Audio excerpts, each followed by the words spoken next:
বলবে রব্বানা আবসারনা ওয়া সামিনা, আমরা তো জাহান্নামের আগুন দেখেছি, এখন বিশ্বাস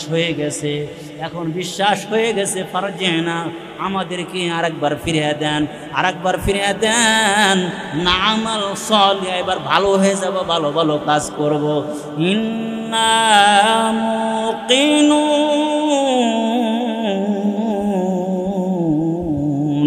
আমরা বিশ্বাসী হয়ে গেছি, আর অবিশ্বাসী হব না। বিশ্বাস করলাম জান্নাত আছে, জাহান্নাম আছে। আমার ভাইয়েরা, সবল করি বহু বড় ভয়ানক গুনাহ।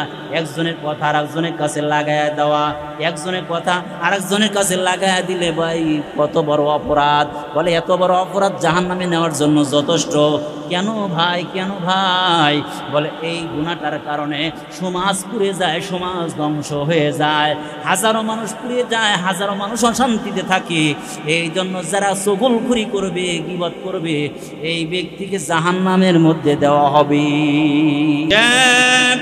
আইয়ুহাল্লাযীনা আমানু ইজতানিবু কাসীরাম মিনাজ-যন ইন্না বা'দায-যন্নি ইসমুন ওয়া লা তাজাসসু ওয়া লা ইয়াগতাব বা'দুকুম বা'দা আইয়ুহিব্বু আহাদুকুম আন ইয়াকুলা লাহমা আখিহি মাইতান ফাকারিহতুমুহু ওয়াত্তাকুল্লাহা ইন্নাল্লাহা তাওয়াবুর রাহিম। ওয়ালা ইয়াগতাব বা'দুকুম বা'দা, তোমরা একে অপরের কি করো না, গীবত করিও না, একে অপরের গীবত করিও না। আইয়ুহিব্বু আহাদুকুম আন ইয়াকুলা লাহমা আখিহি, যদি তোমাদেরকে প্রশ্ন করা হয় তোমাদের কেউ কি তোমাদের অপর ভাইয়ের মরা মানুষের মাংস খাওয়া পছন্দ করো? ফাকারিহতুমুহু, জবাব চলে আসবে যে অবশ্যই তোমরা তাও পছন্দ করো, তোমরা পছন্দ করবা না। আল্লাহ তাআলা জানেন তোমরা পছন্দ করবা না, এই জন্য আল্লাহ তাআলা জানা দেন ফাকারিহতুমুহু, সেটা নিশ্চয় তোমরা অপছন্দ করবা। অন্য মরা ভাইয়ের মাংস তোমরা খাইতে পছন্দ করবা না। ওয়াত্তাকুল্লাহ ইন্নাল্লাহা তাওয়াবুর রাহিম, আল্লাহ তাআলাকে ভয় করো, নিশ্চয় আল্লাহ তাআলা তওবা কবুলকারী রহিম, অনেক দয়ালু। তাহলে আল্লাহ তাআলা বলেন কি, গীবত করা এত ভয়ানক যে তোমরা তোমাদের মরা ভাইয়ের মাংস খাওয়া যেরকম অপছন্দ করে, এরকম একটা অপছন্দনীয় জিনিস। তাহলে আমরা গীবত করব না ছাড়ব? গীবত করব না, পারবো না ইনশাআল্লাহ। এটা একটা গেল গীবত। এরপরে আরেকটু আসি, সংক্ষিপ্ত আকারে বলি। 2 নাম্বার ছিল ইফকুন। ইফকুন বলা হয় মিথ্যা রটনা, মিথ্যা। হযরত আয়েশা সিদ্দিকা রাদিয়াল্লাহু তাআলার ব্যাপারে কোরআনুল কারীমের আয়াত নাযিল হয়েছে, যখন কি বলে মুনাফিকরা যখন হযরত আয়েশা সিদ্দিকার চরিত্র নিয়ে কথা বলেছিল এক যুদ্ধে, আয়েশা সিদ্দিকা ঘর থেকে বের হন নাই, একবারে কাঁদতে কাঁদতে অস্থির। রাসূলুল্লাহ সাল্লাল্লাহু আলাইহি ওয়াসাল্লাম তাকে সান্ত্বনা দেওয়ার জন্য গেছে। রাসূলুল্লাহ সাল্লাল্লাহু আলাইহি ওয়াসাল্লাম তখন বলছেন যে আপনি আমার পক্ষে নাই, আল্লাহ তাআলা যতক্ষণ পর্যন্ত আয়াত নাযিল না করবে ততক্ষণ পর্যন্ত আমি ঘর থেকে বের হব। আল্লাহ তাআলা তার সম্পর্কে আয়াত নাযিল করে বললেন এটা একদম হাদা বুহতানুন আযীম। হযরত আয়েশার ব্যাপারে যেটা বলা হয়েছে এটা সম্পূর্ণ একদম মিথ্যা রটনা, বুহতানে আযীম, মহা মিথ্যা। এটা শুধু মিথ্যা না, অনেক বড় মিথ্যা। তাহলে বুহতানের ব্যাপারে, ইফকুনের ব্যাপারে যেটা মিথ্যা রটনা করা, এটাকে মহা গুনাহ বলছে, অনেক বড় গুনাহ বলছে। আমরা এখন বলেন দেখি আমাদের মধ্যে এটা আছে কি নাই? অনেক সময় মিথ্যা রটনা করি। মনে করতেছেন নামাজ পড়লে জান্নাতে চলে যাবো গা? কত দিলের রোগ আছে। তাহলে এই যে একজনকে আমি মিথ্যা ভাষায় দিলাম, মিথ্যা কথা বলে তার নামে একটা অনার্থক মিথ্যা রটনা করলাম, এর দ্বারা কি হইল? এমন ভয়ঙ্কর গুনাহ হইল, ওয়াইলুন। এর মধ্যে আরেকটি হচ্ছে, 4th নাম্বার হচ্ছে নামিমা। আরেকটা কি? নামিমা। নামিমা মানে কি? চগলখুরি করা। কি করা? চগলখুরি আর গীবতের মধ্যে একটু পার্থক্য। চগলখুরি মধ্যে কি থাকে? উদ্দেশ্য হইল ঝগড়া লাগিয়ে দেওয়া, গীবাতের মধ্যে এমনি খালি দোষ ত্রুটি বলে, কিন্তু উদ্দেশ্য ঝগড়া না। কিন্তু নমিমার মধ্যে সে হইল এই ভাইয়ের কথা ওই ভাইয়ের কাছে বললাম, এই ভাইয়ের কথা এই ভাইয়ের কাছে, কথা আদান প্রদান করা। কি করা? কথা আদান প্রদান করা, এটা হচ্ছে নমিমা। আর এই নমিমার ব্যাপারে আল্লাহ তাআলা সূরা ওই হুজরাতের কত নম্বর 12 নম্বর আয়াতের মধ্যে আল্লাহ তাআলা বলছেন, সাবধান, একজনের কথা সিডিগিরি করে একজনের কাছে লাগাই দিও না, এটা বহুত বড় চরম ধরনের অপরাধ। এর থেকে আল্লাহ পাক আমাদেরকে হেফাজত করুন, বলুন আমিন। এরপরে হচ্ছে হুমাজা, আর এটা হচ্ছে লুমাজা। আল্লাহ তাআলা কুরআনুল কারীমের মধ্যে বলছেন, ওয়ালা তুতি'ই কুল্লা হাল্লাফিম মাহিন হাম্মাজিম মাশশাইম বিনামিম। এই আয়াতের মধ্যেও এই যে হাম্মাজিন হুমাজা শব্দ আসছে, মাশশাইন বিনামিম এই নামিম শব্দটা আসছে, আসছে কিনা? এই নামিম শব্দটা আসছে। তাহলে আমরা এখন জানবো হুমাজা কাকে বলে আর লুমাজা কাকে বলে। তাহলে হুমাজা বলা হয় আল্লাযী ইয়াগতাবু ওয়া ইয়াতাআনু ফি ওয়াজহির রাজুলি ইযা আল্লাযী ইয়াগতাবু ওয়া ইয়াতাআনু ফি ওয়াজহির রাজুল, যে ব্যক্তি মনে করে আমি তো সরাসরি সামনেই বলে ফেলি, এটা গীবত হবে না। না, যদি সংশোধনের নিয়তে কোনো ব্যক্তি সংশোধনের নিয়তে তাকে আলাদা করে, জনসম্মুখ থেকে আলাদা করে কোনো দোষ তাকে বলে, তাহলে এটা গীবত হবে না। কিন্তু যদি তাকে অপমান করার নিয়তে সরাসরি আল্লাযী ইয়াগতাবু ওয়া ইয়াতাআনু ফি ওয়াজহির রাজুলি সামনাসামনি হিট করে কথা বলল, এটাও গীবতের অন্তর্ভুক্ত। নাউযুবিল্লাহ। আমরা এই কথাটা মনে হয় কখনো শুনিনি। আমরা তো অনেকে বলে ফেলি, একজন জনসম্মুখে একজন মানুষকে অপমান করে ফেলি। মাশশাইম বিনামিম, এটার ব্যাপারে বলা হয়েছে আল্লাযী ইয়াগতাবু মিন খালফি যা গাবার রাজুল। কোন ব্যক্তি এখন ছিল আমাদের মাঝে, মনে করেন হঠাৎ এখন গেল গা, এখন নাই, এখন তার ব্যাপারে সমালোচনা করলাম, পর নিন্দা শুরু করলাম, এটা হচ্ছে লুমাজা। এটা কি? লুমাজা। খেয়াল করেন। আরেকটি হচ্ছে শাতাম। শাতাম মানে কি? গালি দেওয়া, কারোর বিষয়ে আরে মিথ্যা গালি দেওয়া। তাহলে এই 7টা শব্দ জানলাম। এখন আমরা গীবত কাকে বলে এটার সংজ্ঞা কিন্তু আমরা শুনিনি। গীবতের সংজ্ঞা আমার কিন্তু বলা হয় নাই। এখন আমরা গীবতের সংজ্ঞা জানব। গীবতের সংজ্ঞা জানতে হলে তিরমিজি শরীফের 1934 নম্বর হাদিস, কত? 1934 নম্বর হাদিস তিরমিজি শরীফের মধ্যে আসছে। এই হাদিসটা হযরত আবু হুরায়রা থেকে বর্ণিত। আন আবি হুরায়রা রাদিয়াল্লাহু তাআলা আনহু قال قيل يا رسول الله ما الغيبة। হযরত আবু হুরায়রা বলেন, আল্লাহ রাসূলকে জিজ্ঞাসা করো, ইয়া রাসূলুল্লাহ গীবত কোন জিনিস? মাল গীবত ইয়া রাসূলুল্লাহ, গীবত কাকে বলে?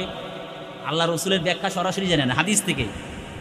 যিকরুকা আখাকা বিমা ইয়াকরাহু, আল্লাহ রাসূল বললেন, হে আমার সাহাবা শুনে রাখো, যিকরুকা আখাকা, তোমার ভাইকে এমন ভাবে স্মরণ করলা, এমন ভাবে আলোচনা করলা, বিমা ইয়াকরাহু, তোমার ভাইয়ের সমালোচনা এমন জিনিস দ্বারা করলা যেটা সে অপছন্দ করবে।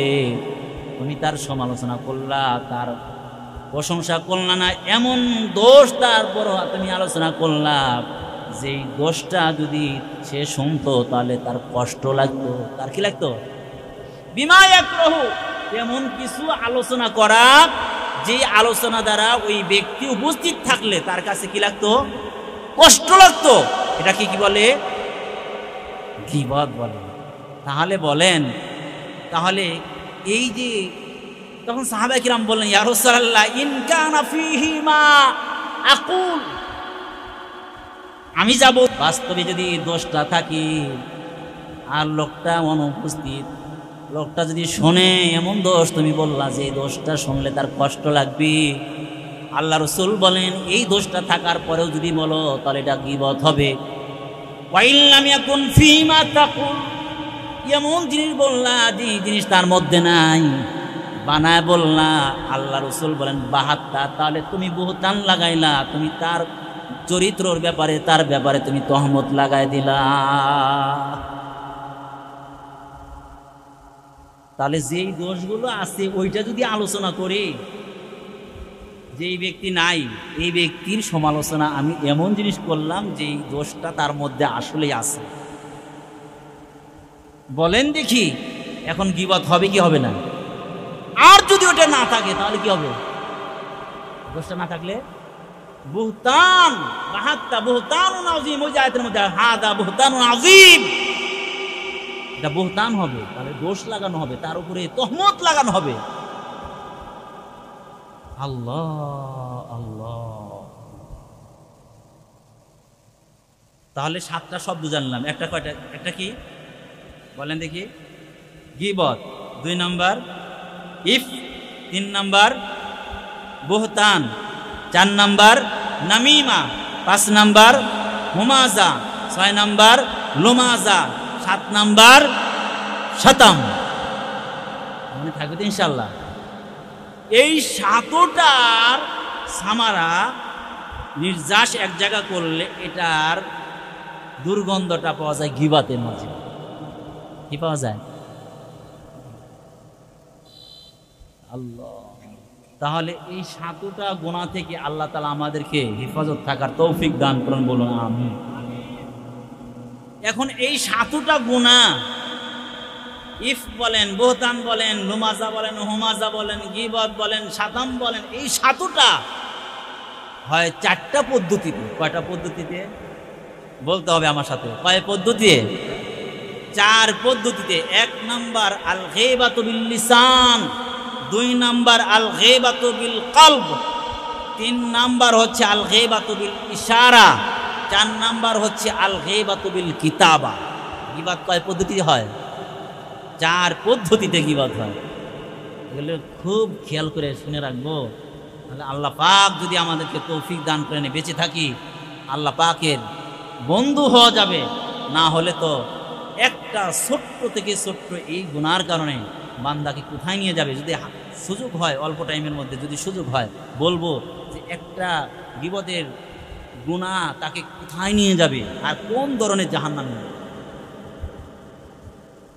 আল গীবাতু বিল লিসান, জবান দ্বারা গীবত করা। কি করা? জবান দ্বারা গীবত করা। যেই ব্যক্তি নাই তার দোষ সমালোচনা করা জবান দ্বারা, এটাকে কি বলে? গীবত বিল লিসান। গীবত বিল লিসান, যেটা হচ্ছে সূরা হুজুরাতের মধ্যে একটু আগে শোনাই দিলাম, ইয়া আইয়ুহাল্লাযীনা আমানু জতানিবু কাসীরাম মিনায-যন ইন্না বা'দায-যন্নি ইসমুন ওয়া লা তাজাসসু। আর একটা টুকরা আছে কি?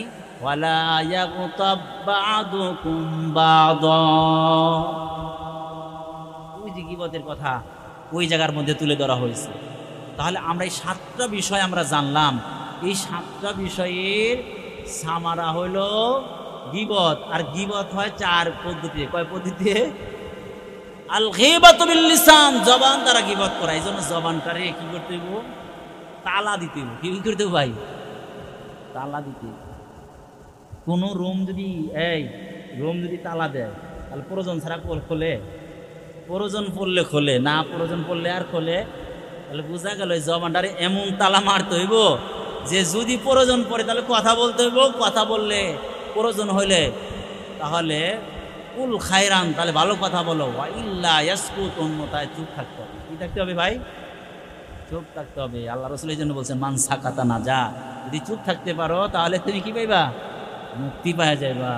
এই জন্য আমরা গীবতের গুনাহ থেকে আল্লাহ পাক আমাদেরকে হেফাজত করুন, বলুন আমিন।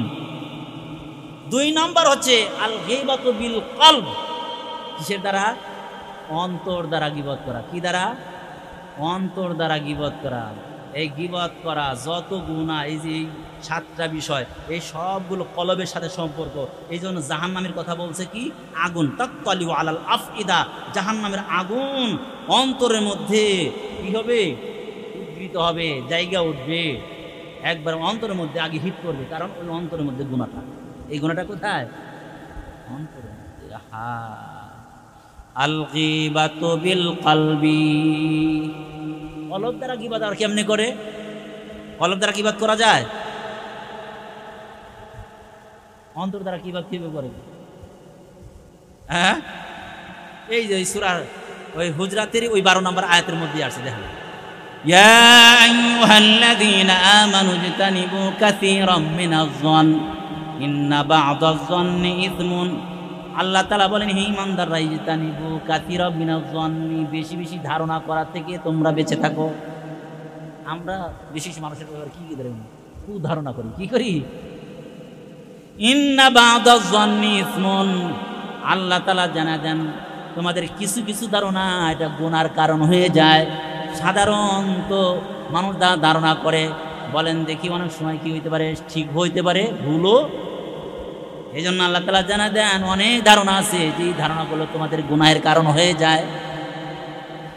ওয়ালা তাজাসসু, বান্দা এই জন্য তোমরা সিআইডিগিরি করো না। আর একটা গুনাহ আমাদের মাঝে সিআইডিগিরি করা, অর্থাৎ কারো দোষ তালাশ করা। ভাই, কারো দোষ তালাশ করা দরকার নাই, কে কিরকম তার জবাব দিতে সে করবে। কারো দোষ আমি তালাশ করব না, কারো সে কি ধরনের মানুষ বলে ধারণা করা দরকার নাই।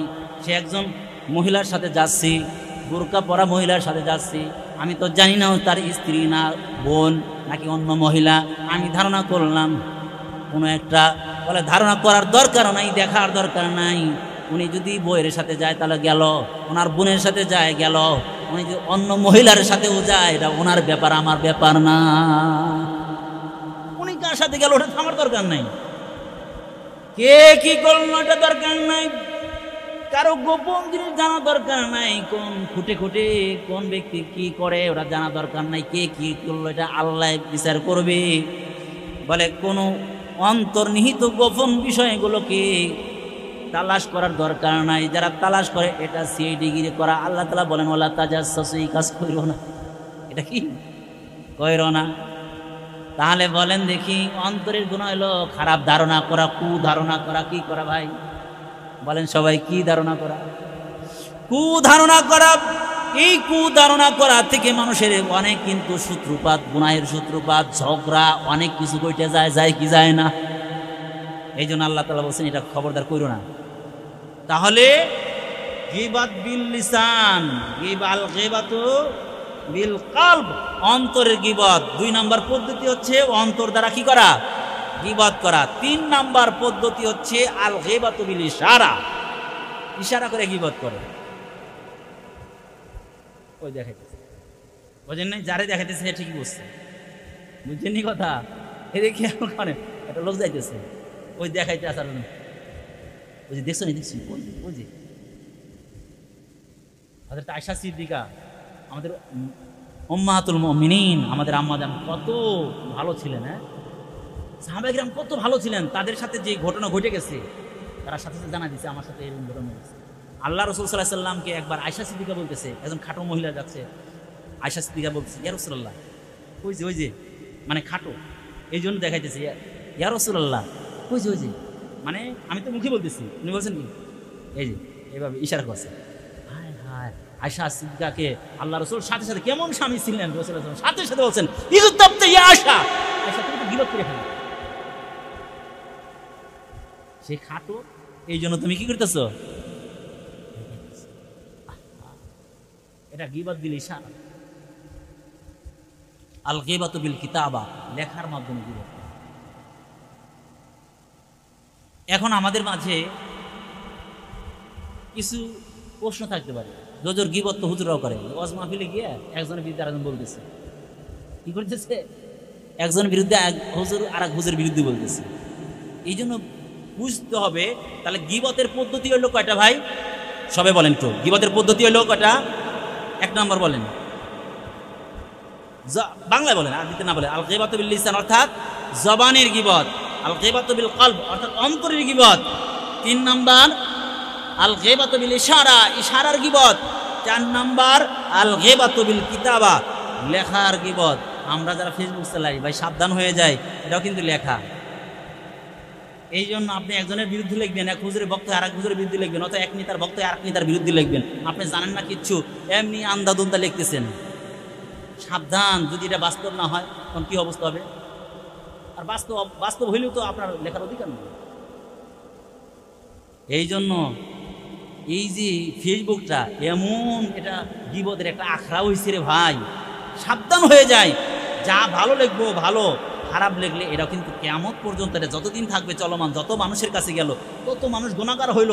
এর জন্য আমি প্রথম দায়ী আদাল্লু আলাল আলা শাররি কাফাইলিহি, যত গুনার কাজ যে প্রথম যে ব্যক্তি করবে দেখায় দেবে, যত গুনাহ হবে এর এক অংশ এই ব্যক্তির আমল হিসেবে।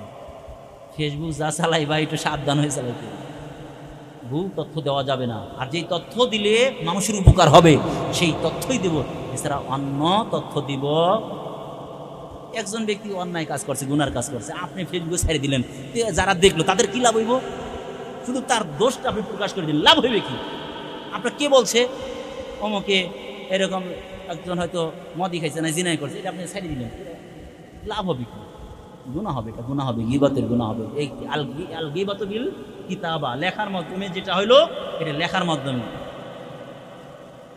বুঝে আসছে ভাই?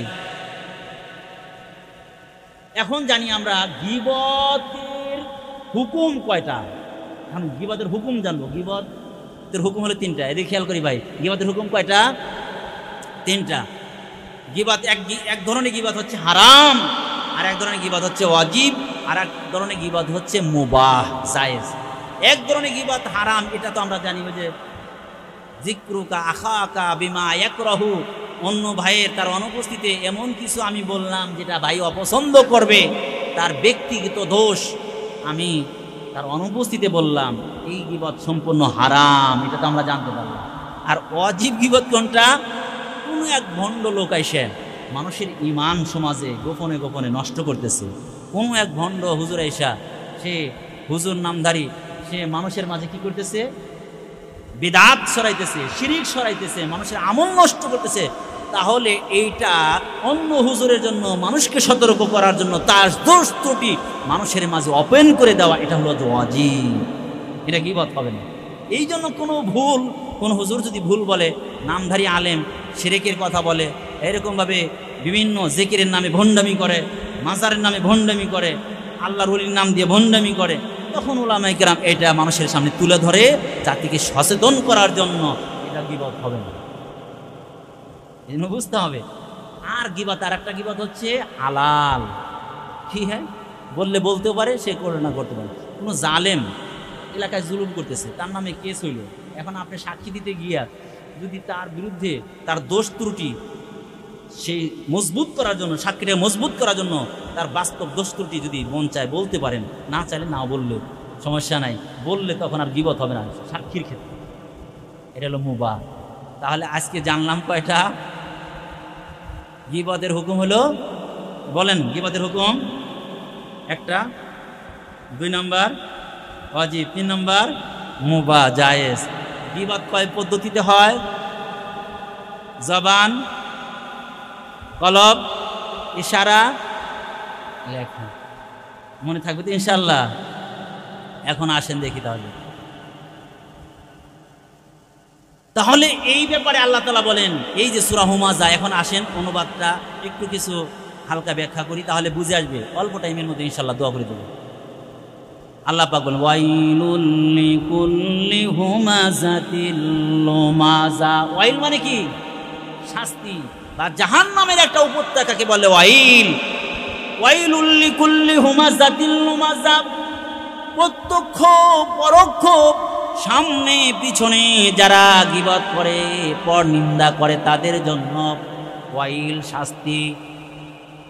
আল্লাহ পাক বলেন এই কাজগুলো বেশিরভাগ কোন মানুষগুলো করে, তার সিফাতগুলো তুলে ধরেছেন। আল্লাযী জামাআ মালান ওয়া আদ্দাদা, যাদের মাল জমা করেছে, যারা মাল জমা করেছে, অনেক মাল আছে, আর গুনে গুনে দেখে টাকা ঠিক আছে নি, কম হইলো না বেশি হইলো, টাকা গুনে গুনে দেখি।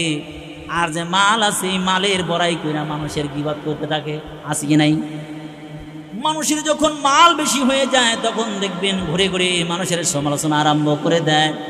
আমার ভাইয়েরা, ইহসাবু আন্না মালাহু আখলাদা, ও ধারণা করছে এই মাল তারে চিরঞ্জীবী করবে। মাল কামাই করি, আমি যদি অন্যায় কোনো কিছু করি, বলে যত লাঠি থাকুক যত মাল থাকুক না কেন, এই মালটাই আমার দুনিয়ার জন্য আখিরাতের জন্য শোচনীয়ভাবে লাঞ্ছিত হওয়ার কারণ হয়ে যাবে। এই মালটাই আমার লাঞ্ছিত হওয়ার কারণ হবে। কেউ আমরা চিরস্থায়ী থাকতে পারবো না, সবার চলে যেতে হবে। কাল্লা, আল্লাহ তাআলা নিজেই বলেন না না না, সাবধান, তোমাদের এই মাল তোমাদেরকে চিরস্থায়ী করতে পারবে না। মাল যতই হোক না কেন, মালাকুল মউত যখন এসে যাবে, যখন ইদা জা আজালুহুম লা ইস্তাখিরুনা সাআতাও ওয়া লা ইস্তাকদিমুন। আল্লাহ তাআলা বলেন, ও বান্দা, তোমার নির্ধারিত টাইম যখন শেষ হয়ে যাবে, এক মুহূর্ত মালাকুল মউত এক মুহূর্ত টাইম আগে আসবে না, পিছেও আসবে না, যথার্থ টাইমে তোমার কাছে এসে যাবে। যখন মালাকুল মউত আসবে, পৃথিবীর সব মানুষকে ঘুষ দিয়ে তুমি কি করতে পারবা? তুমি তোমার পক্ষে নিতে পারবা। কিন্তু দেখা যায় মালাকুল মউত যখন আসবে, 1 টাকা ঘুষ দিয়ে তুমি বাঁচতে পারবা না, সে ঘুষ গ্রহণ করবে। আমার ভাইয়েরা, আল্লাহ তাআলা জানেন, কাল্লা লা ইউবাদান্না ফিল হুতামা, এই দোষী যারা, লা ইউবাদান্না, 1 তাকিদ 2 তাকিদ, লামে তাকিদ নুনে তাকিদ, তাকিদ দিয়ে বলেন অবশ্যই অবশ্যই। আল্লাহ নিজে বলেন অবশ্যই অবশ্যই। বাদান্না, ফেলে দেওয়া হবে, লা ইউবাদান্না, নিক্ষেপ করা হবে, ফিল হুতামা, হুতামার মধ্যে। আল্লাহ তাআলা নিজেই বলেন, ওয়ামা আদরাকা মাল হুতামা, হে নবী আপনি জানেননি হুতামা কোন জিনিস? জানেন না? নারুল্লাহিল মুকাদা, জাহান্নামের প্রজ্বলিত আগুনের নামই হচ্ছে হুতামা। জাহান্নামের আগুন কেমন? আল্লাতী তাত্তালিউ আলাল আফিদা, দুনিয়ার আগুন হাতে লাগলে হাত পুড়ে যায়, হাত জ্বলসে যায়, মুখ জ্বলসে যায়। দুনিয়ার আগুন চেহারায় লাগলে চেহারা জ্বলসে যায়, অঙ্গ প্রত্যঙ্গ নষ্ট হয়ে যায়। কিন্তু আখিরাতের আগুন এমন, আল্লাতী তাত্তালিউ আলাল আফিদা, যে আগুনটা সরাসরি উদিত হবে, হিট করবে মানুষের অন্তরে। কারণ হইলে এই গুনাহগুলো যা করেছে, জবান দিয়ে গুনাহ করেছে, অন্তর দ্বারা বান্দা গুনাহ করেছে, হাতের দ্বারা গুনাহ করেছে, সব এটা উদিত হয়েছে, জমা ছিল অন্তরের মধ্যে। এই জন্য সরাসরি আখিরাতের আগুন দোস্ত হিট করবে গিয়া কোথায়? অন্তরের মধ্যে। জাহান্নামের আগুন সহ্য করা সম্ভব না দোস্ত। আল্লাহ তাআলা বলেন, ইন্নাহা আলাইহিম মুসাদাব, জাহান্নামের আগুন এই মানুষগুলোকে বেষ্টন করবে, ফি আমাদিম মুমাদ্দাদা, জাহান্নামের আগুনের মধ্যে বড় বড় পিলার থাকবে, পিলারের মধ্যে মানুষগুলো যখন পড়ে যাবে কেউ জানবে না কেমন শাস্তি হইতেছে, একজন আর একজনের দেখবে না, কত কঠিন হয়। এই আমার ভাই আয়াতগুলো তাফসীর আজকেও দেখলাম, লোহার সিন্ধুকের মধ্যে মানুষটারে ঢুকাইয়া জাহান্নামের আগুনের মধ্যে ফেলিয়া বড় বড় পিলারের সঙ্গে শিকল লাগায়া দেওয়া হবে। লোকটা বুঝতেও পারবে না, শুধু একা একা কষ্ট ভোগ করতে থাকবে। আমার ভাইরা কতদিন করবে আল্লাহ ভালো জানে। ও আমার ভাইরা, যখন কিয়ামতের কঠিন মুসিবত শুরু হবে, এর আগেই দুনিয়ায় নাফরমানরা বুঝতে পারবি।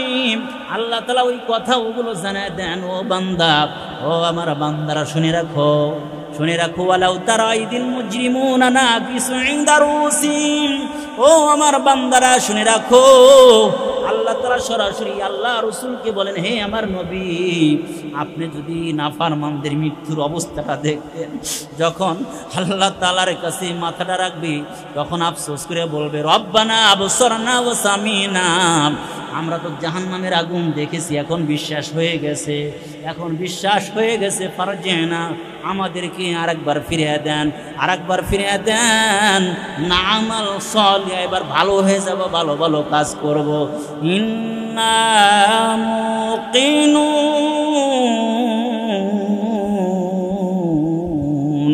আমরা বিশ্বাসী হয়ে গেছি, আর অবিশ্বাসী হব না। বিশ্বাস করলাম জান্নাত আছে, জাহান্নাম আছে। আমার ভাইয়েরা, সবল করি বহুত বড় ভয়ানক গুনাহ। একজনের কথা আর একজনের কাছে লাগায়া দেওয়া, একজনের কথা আর একজনের কাছে লাগায়া দিলে ভাই কত বড় অপরাধ। বলে এত বড় অপরাধ জাহান্নামে নেওয়ার জন্য যথেষ্ট। কেন ভাই, কেন ভাই? বলে এই গুনাহটার কারণে সমাজ পুড়ে যায়, সমাজ ধ্বংস হয়ে যায়, হাজারো মানুষ পুড়ে যায়, হাজারো মানুষ অশান্তিতে থাকে। এই জন্য যারা চগলখুরি করবে, গীবত করবে, এই ব্যক্তিকে জাহান্নামের মধ্যে দেওয়া হবে। ছোট্ট একটা ওয়াক্য বলে দোয়া করে দিই। এক গোলাম, আগের জামানায় গোলামের প্রচলন ছিল, এক গোলাম হাটে উঠেছে। হাটে উঠেলে বলে গোলামটা কেমন? কয় গোলামটা খুব ভালো, কিনতে পারেন, খুব ভালো। তবে একটা বদভ্যাস আছে, চগলখুরি করে মাঝে মাঝে। কি করে? চগলখুরি করে। লোকটা চিন্তা করলো চগলখুরি করবো, আমার আসে যায় কি? কাজ করাবো, আমার সমস্যাটা কি? আমার তো সমস্যা নাই। গোলামকে খরিদ করে নিয়ে বাসায় গেছে। বাসায় যাওয়ার পরে সব কিছু বুঝিয়ে দিছে, এই কাজগুলো করবা, এই কাজগুলো করবা, এই কাজগুলো করবা, এই কাজগুলো করবা। এবার তো এই লোকে বিভিন্ন সময় কাজ করে। এখন বাহিরে একটা ব্যবসার পারপাসে বাহিরে যাইতে হবে বেশ কয়েকদিনের জন্য। তখন বলতেছে, একটা কাজ করিস, এই বাড়িটাও দেখবি, তোর ম্যাডামকে দেখে রাখিস, খেয়াল টেল রাখিস। ভাই দেখে রাখবো কি বললে, আর এটা তো বিশ্বাস করবেন না, অনেক সমস্যা। একটু দিছে, বুঝেন নাই? এই লোক চলে গেছে, ব্যবসায় চলে গেছে। ব্যবসায় চলে গেলে এখন তো ম্যাডামের সাথে তার উঠা বসা, বাড়ির কাজ করে। কি খবর, কাজ টাজ কেমন চলতেছে? কাজ আর কি, কথা আর কি বলবো ম্যাডাম, বলতেও কষ্ট হয়, না বললেও চলে না। যে আপনার ভয়ানক ক্ষতি করতেছে, যদি আমি মালিকের কথা বলি তাহলে আমাকে মাইরা লইব, বলা যাবে না। কি হয়েছে? এই জন্য তো তোরা খেয়েছি। ম্যাডামের অবস্থা ভালো না, আপনি যাওয়ার পরে এই ম্যাডাম অন্যজনের সাথে সম্পর্ক আছে, আপনাকে অচিরে হত্যা করবে। ভ্যাকসিন লাগাই দিচ্ছে নি, একজনের কথা আরেকজনের কাছে, আরেকজনের কথা। চলছে সংসার, সন্দেহ ঢুকে দিছি। স্বামী এমনি রাগ, স্ত্রীও রাগ। স্বামী অন্যদিকে যায়, স্ত্রী মনে করলো স্বামী অন্যদিকে যায়, স্বামী মনে করে স্ত্রী অন্যদিকে যায়। একজনের লগে আর একজনের দিল কষাকষি চলছে। এখন তো বাস্তবে বুঝাচ্ছে, হ্যাঁ তাহলে গোলাম যা বলেছে বাস্তবে ঠিক আছে, তা না হলে ব্যবহার আগে ছিল কেমন, এখন দিয়ে কেমন, মনে হয় তাই বাস্তবে। গোলাম ডেকে বলে, ও ম্যাডাম, আপনাকে একটা পদ্ধতি বলে দিই। আপনার স্বামী যখন খাওয়া দাওয়া করে, দুপুর বেলা লাঞ্চ করে যখন ঘুমাবে, তখন একটা কাজ করবেন, ছোট একটা চাকু নিয়া আপনি কিছু চুল বা দাড়ি ভিতর থেকে একটু চুল বা দাড়ি কাটার জন্য চেষ্টা করবেন। আপনি চুল বা দাড়ি যখন কাটবেন, অজান্তে তাকে ঘুমা আসছে কিনা ভালো পরীক্ষা কইরা এবার কি করবেন, একটু দাড়ি বা চুল কাটতে আমাকে দিবেন, তাহলে আমি কবরেজি করে দিব। বলে হ্যাঁ ঠিক আছে, আজকেই কাজটা করে ফেলবো। এবার সাহেব গিয়ে বলে, মনিব্রি গিয়ে ডেকে বলি, ও সাহেব, আপনার সাহেবগিরি মুহূর্তের মধ্যে হারা যাবে। আজকে ইনফরমেশনটা যদি না দিই তাহলে আপনার অবস্থা খারাপ। আজকে আবার কি হইলো? চূড়ান্ত পর্যায়ে ওসি শিক্ষা দিবে, আপনার স্ত্রী আজকে আপনার হত্যা করবে। ভাই কেমনি? বলে তাহলে একটা কথা আপনার শিক্ষা দেয়, যদি ধরতে চান, বাস্তবে আমরা বিশ্বাস না করেন, তাহলে একটা কথা শিক্ষা দেয়। কি কথা? খাওয়া দাওয়া করে আপনি খাটে ঘুমায় যাবেন, ঘুমাইবেন না কিন্তু ঘুমের বান ধরবেন, ঘুমের বান ধইরা ঘুমাইবেন। আপনার স্ত্রী যাতে বুঝতে পারে আপনি ঘুমায় গেছেন, আপনি ঘুমায় গেছেন এটা জানে বুঝতে পারে, আর আপনি ঘুমাইবেন না। দেখবেন কিছুক্ষণ পরে দেখবেন হঠাৎ করে একটা চাকুনি আপনার জব করতে আইতেছে। যখন জব করতে আইবে তখন আপনি ধরে ফেলবেন, না হলে আপনার কিন্তু জব করেই ফেলবে। বলে ঠিক আছে। এবার দুপুরে খাওয়া দাওয়া কইরা আস্তে আস্তে রেডি হয়ে গেছে। রেডি হয়ে এবার কয় আমার বেশি ভালো লাগতেছে না, ঘুম পাইছে, বেশি খাওয়াটা হয়ে গেছে, বেশি ঘুমায় যাব। স্ত্রী বলে হ্যাঁ ঘুমানোর দরকার, মনে মনে কয় ঘুমানোর দরকার, কিছু চুল তো কাটতে হইব। আমার ভাইয়েরা দোস্ত, এবার এই যে চুগলখড়ির অ্যাকশন রিয়াকশন চালু হয়ে গেছে রে দোস্ত। এবার যখন স্বামী ঘুমায় গেছে, স্ত্রী অন্যদিন মাথায় হাত বোলায় না, কিন্তু আজকে হাত বোলাইয়া চুল টিপে দেয়, মাথা টিপে দেয়, বলে যাতে করে ভালো ঘুমা আসে।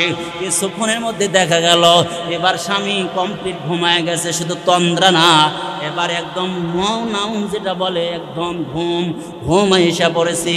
ঘুম শুধু না বলে, অন্যদিন এত ডাকে না, কিন্তু আজকে তো ডাকাডাকি শুরু হয়ে গেছে। স্ত্রী বা রেডি হয়ে যায়, আস্তে আস্তে লুকায়িত চাকুটা, গোপনে রাখা চাকুটা আস্তে আস্তে বের করতেছে। স্বামীও কিন্তু অনুধাবন করতে পারতেছে, কান দিয়া বুঝতে পারতেছে স্ত্রী কই যেন যায়, আস্তে আস্তে যাইতেছে, মিটি মিটি করে মাঝে মাঝে টেরা চোখ দিয়ে তাকায় দেখে, হ্যাঁ স্ত্রী তো যাইতেছে। এবার বুঝতে পারতেছে কোথায় যেন কি যেন নেওয়ার জন্য গেছে। কিছুক্ষণের মধ্যেই দেখি তার স্ত্রী ছোট্ট একটা চাকু নিয়া আমার ভাইরা খাটের দিকে আস্তে আস্তে আসতেছে। কি করে দেখি, এবার খাটের দিকে আসতেছে, আস্তে আস্তে চাকুটা যখন স্বামীর শায়িত স্বামীর কাছে আস্তে আস্তে গলার কাছে মাথার কাছে নিবে, কিন্তু আস্তে আস্তে তো এই দিক দিয়ে গলার কাছে যখন নিয়ে গেছে, প্রায় সাথে সাথে স্বামী লাভ দিয়ে উঠে কয় আগে তরে সাইজ করি। কিছু বুঝার আগে চাকুটা নিয়ে যে চাকু দিয়ে চুল কাটার জন্য পরিকল্পিতভাবে আগাইতেছিল, মুহূর্তের মধ্যে স্বামী বিচারা উঠতে কিছু বুঝতেই পাইরা চগলখোর লোক গোলামের আমার ভাই ইনফরমেশন অনুযায়ী ধারণা করছে আমার ভাইরা তাকে হত্যা করত। এবার কি করলো, চাকুটা নিয়ে ওপর জপরি আঘাতের পর আঘাত করতে করতে নির্দোষ একটা বিচারী মহিলাকে স্ত্রীকে দুনিয়ায় থেকে অল্প টাইমের মধ্যে বিদায় করে দিল, হত্যা করলো। গুনাহ কয়টা বলেন দেখি? একটা, ছোট্ট একটা দোষ, অপরাধ, তার নাম চগলখড়ি। এই কথা যখন পাশেই ছিল শ্বশুর বাড়ি এলাকায় যখন পৌঁছে গেল, ওরার বলল না দেরি, আসলো তাড়াতাড়ি 20 থেকে 25 জন লোক লাঠি সোটা নিয়ে আইসা পিটাইতে পিটাইতে স্বামী বেচারা মাইরে লাইছে। বলে কেন আমার স্বামীরে আমাদের সন্তানদেরকে কেন মারলা? বলে জানো না আমার মেয়েরে মারছে। এইভাবে মারামারি করতে করতে দেখা গেল 1 থেকে 2 ঘন্টার মধ্যে 30-40টা লাশ মুহূর্তের মধ্যে পড়ে গেছে। গোনা মাত্র একটা চগলখড়ি। এই জন্য আল্লাহ তাআলা বলেন চগলখড়ি এমন একটা গুনাহ রে ভাই, এমন একটা ভয়ানক গুনাহ, যেই গুনাহটা দেখতে ছোট হইলেও হাজারো মানুষের ঘরে আগুন লাগায় দিতে পারে। এই জন্য এই গুনাহ থেকে আমাদের বাঁচতে হবে, এই জন্য আমাদের বাঁচতে হবে। এই গুনাহ থেকে কি করতে হবে? মুখে তালা দিতে হবে ভাই। 1 মিনিটের মধ্যে দোয়া করে দেব। মুখে তালা দিতে হবে। বললে ভালো কথা, না বললে চুপ করে থাকি ভাই। চললে ভালো বন্ধুর সাথে চলেন, না হলে খারাপ বন্ধু পরিত্যাগ করেন। যদি আর কয়দিনই বাঁচলো? এই যে যারা 30-40 হয়ে গেছে, 20 বছর না 25 বছর, একটু চলি না আমার মতো ইসলামের পথে চলি না, একটু কষ্ট করে, একটু আলাদা চলি। আমরা তো পারি না, তারপরে চেষ্টা করি। আমি যে আসরে আইছি, আসরেতে বসছিলাম, একবারে এখন তো বসাই, খালি একবার বেরিয়েছি যে ওযু করার জন্য। আমার তো কমপক্ষে গুনাহটা তো হয় নাই। সব যাই হোক, এখন বলতেন হুজুর এবার তো থাকা যাবে না, আপনি তো ইমাম, এই জন্য ঘরের ভিতরে মসজিদে থাকবেন। আমরা তো ইমাম না, আমাদের ডিবেল দিতে হবে। ওই ডিবেলে যান, চাকরি করেন, ভালো কথা বলেন, তাকে একটু নামাজের কথা বলেন, ভালো কথা বলেন, না বললে খারাপ কথা বলা দরকার না, চুপ থাকেন, একটু জিকির করেন, সুবহানাল্লাহ বলেন, আল্লাহু আকবার বলেন, আল্লাহ আল্লাহ আল্লাহ, আহারে আল্লাহ। এই জন্য ভাই আল্লাহ পাক জান্নাত দেওয়ার জন্য রেডি, কিন্তু আমরা যদি আমাদের কাজগুলো না করতে পারি, আমাদের এই দেহটাকে পবিত্র বানা না যাইতে পারি, তাহলে অপবিত্র জিনিসকে বাচ্চা যদি পায়খানা করে দেয়, শীত হোক আর যাই হোক, কি করবে মায়ের? ধোয়ায় মুছাই কোলে নিবে, নাকি ওই পায়খানা অবস্থায় নিবে? এখন বাচ্চা যদি কান্না করে ঠান্ডার কারণে, বলে তাও একটু ধোয়ে মুছে নিবে, কারণ এটা বাচ্চার জন্য ভালো হইবে, এখানে সব রাখা। এই জন্য গুনাহের নাপাক যদি কবরে যায় তাহলে জাহান্নামে দিবেই, জাহান্নামে দিয়ে ধুয়ে মুছে পরিষ্কার করে ইমান থাকে তাহলে জান্নাতে। কিন্তু আমি কি জাহান্নামে সহ্য করতে পারবো এক মুহূর্ত? তা তো সম্ভব না।